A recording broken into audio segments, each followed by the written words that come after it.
اعوذ باللہ من الشیطان الرجیم بسم اللہ الرحمن الرحیم یا ایہا الذین آمنوا کتب علیکم الصیام کما کتب علی الذین من قبلکم لعلکم تتقون۔ بہت زیادہ سوال پوچھے جانے والا کہ کیا رمضان المبارک کے مہینے میں اگر کوئی آدمی مکان بنا رہا ہو یا کسی بھی جگہ پہ کام کر رہا ہو تو کیا اس کو دوپہر کا کھانا دیا جا سکتا ہے؟ کیونکہ دیکھا جاتا ہے کہ عام روٹین میں جہاں پہ کوئی تعمیراتی کام ہو رہا ہوتا ہے اور وہاں پہ جو مزدور کام کر رہے ہوتے ہیں تو ان کو دوپہر کا کھانا دیا جاتا ہے، اور ان کو کھانا دینا کیسا ہے، یہ سوال بہت سارے لوگ پوچھتے ہیں۔ تو آج کی ویڈیو بنانے کا مقصد یہ تھا کہ کیوں نہ سامعین کو بھی اس سوال سے آگاہ کیا جائے کہ ان کو کھانا دینا کیسا۔ پہلی بات، اللہ تبارک و تعالیٰ نے قرآن مجید کے اندر ارشاد فرمایا کہ روزے فرض کر دیے گئے ہیں تمام لوگوں پہ، تمام مسلمانوں پہ۔ اے لوگوں، یاد رکھو کہ تم پر روزے فرض کیے گئے ہیں، اور اس بات کا علم ہونا چاہیے کہ جو مزدور مسلمان ہے اس پر بھی روزہ فرض ہے، پہلی بات۔ اور دوسری بات یہ ہے، اگر وہ مزدور اور اگر وہ کام کرنے والا شخص اگر بیمار نہیں ہے یا مسافر نہیں ہے تو اس کو کھانا نہیں دیا جائے گا، کیونکہ اس کو شرعی عذر کہا جاتا ہے۔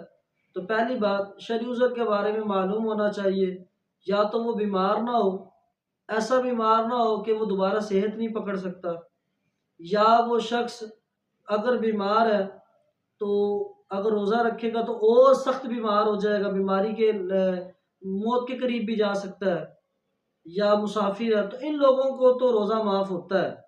لیکن اس کے برعکس اگر دیکھا جائے ایک شخص ہٹا کٹا کام بھی ٹھیک طرح کر رہا ہے لیکن ویسے ہی جی میں کام کر رہا ہوں، مزدوری کر رہا ہوں، میں روزہ نہیں رکھ سکتا، تو جو لوگ ہوتے ہیں مالک مکان تو ان لوگوں کو کھانا دیتے ہیں۔ تو ایسا کرنا بالکل غلط ہے۔ کیوں؟ اللہ تبارک و تعالیٰ نے قرآن مجید کے اندر ارشاد فرمایا وَتَعَاوَنُوا عَلَى الْبِرِّ وَالتَّقْوَىٰ، نیکی کے کاموں میں ایک دوسرے کی مدد کرو، وَلَا تَعَاوَنُوا عَلَى الْإِثْمِ وَالْعُدْوَانِ۔ اچھا، یہ آیت اسی سوال کا جواب بھی ہے۔ اس آیت میں اللہ تبارک و تعالیٰ نے واضح ارشاد فرما دیا نیکی کے کاموں میں مدد کرو اور گناہ کے کاموں میں مدد نہ کرو۔ اب نیکی کا کام کیا ہو سکتا تھا؟ یہ ہو سکتا تھا کہ اگر آپ کے پاس کوئی ملازم کام کر رہا ہے تو آپ اس کا کام آسان کر دیں، یعنی کہ اس کے کام کا جو ٹائم پیریڈ اس کو بھی کم کیا جا سکتا ہے، اس کا تھوڑا سا وزن ہے اس کو کم کیا جا سکتا ہے، اپنے کام کو سمیٹنے کی طرف لالچ نہ کیا جائے۔ اللہ تبارک و تعالیٰ اس کام میں برکت پیدا فرما دیں گے اگر آپ اس کا خیال کریں گے۔ رسول اللہ صلی اللہ تعالیٰ علیہ وسلم نے بھی ارشاد فرمایا، مشکوٰۃ شریف کی حدیث ہے، اگر آپ لوگ اپنے خادموں کے کاموں میں تخفیف کریں گے، آسانی پیدا کریں گے، ان کے لیے نرمی پیدا کریں گے تو اللہ تعالیٰ اس کی مغفرت فرما دے گا، نرمی کرنے والے کی، اور اس کو دوزخ کی آگ سے رہائی دے دے گا، صرف و صرف اپنے ملازم پر نرمی کرنے کی وجہ سے۔ اور یہ جو آیت کا دوسرا حصہ تھا وَلَا تَعَاوَنُوا عَلَى الْإِثْمِ وَالْعُدْوَانِ، اگر آپ اس کو دوپہر کا کھانا دیں گے تو اس کا مطلب ہے آپ اس کے گناہ کی طرف ابھار رہے ہیں کہ بھائی وہ روزہ نہیں رکھ رہا اور آپ اس کو کھانا پرووائڈ کر رہے ہیں، تو یہ جو آپ کھانا اس کو دے رہے ہیں در حقیقت آپ اس کے گناہ میں شمار ہو رہے ہیں، کیونکہ وہ شرعی عذر بھی نہیں تھا، اس کو شرعی معذور بھی نہیں تھا، اور وہ کوئی قید آتی ہی نہیں تھی کہ اس پہ روزہ نہ ہو، تو پھر بھی اگر اس نے روزہ نہیں رکھا تو آپ لوگ اس کی مدد کر رہے ہیں تو آپ بھی اس کے گناہ میں شامل ہوں گے۔ اس کے علاوہ علامہ حسقفی فرماتے ہیں کہ اگر کوئی شخص جو روزہ دار ہے اور وہ روزہ رکھ سکتا ہے تو اس کو چاہیے کہ وہ ایسا کام نہ کرے جو اس کو روزہ رکھنے سے منع فرمائے، یعنی کہ روزہ رکھنے سے دور کرے، جیسے کہ نان بائی ہے، اور اس کو بہار شریعت کے اندر بھی اس مسئلے کو لکھا گیا کہ اگر کوئی نان بائی ہے تو اس کو بھی چاہیے کہ آدھا دن روٹیاں لگائے اور باقی دن آرام کرے۔ کیوں؟ اگر زیادہ دیر وہ گرمیوں میں بھی اگر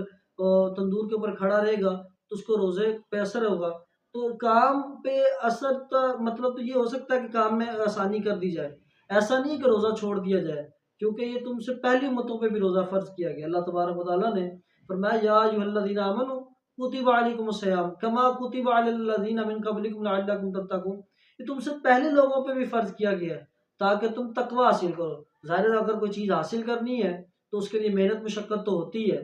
تو ظاہر ہے یاد رکھیے گا، تو میں نے بہت سارے لوگوں کو بھی دیکھا ہے کہ کم علمی کی بنیاد پر وہ لوگوں کو کھانا چائے عام سر عام دے ہوتے ہیں، رمضان المبارک کے آداب کا خیال بھی نہیں کیا جاتا۔ تو اللہ تبارک و تعالیٰ سے ڈرنا چاہیے، ان کو یہ اس بات کا پتہ ہونا چاہیے یہ ایام معدودات ہیں، یہ چند گنتی کے تو دن ہوتے ہیں، تو ہمیں چاہیے ان گنتی کے دنوں سے فائدہ اٹھانا چاہیے اور اللہ تبارک و تعالیٰ اور اس کے رسول کے بتائے ہوئے طریقوں کے مطابق رمضان المبارک کا ادب و احترام بھی کرنا چاہیے، اور جتنی اجازت دی گئی ہے ان اجازات کے مطابق اپنے آپ کو رمضان المبارک میں زندگی بسر کی جائے۔ وآخر دعوانا ان الحمد للہ رب العالمین۔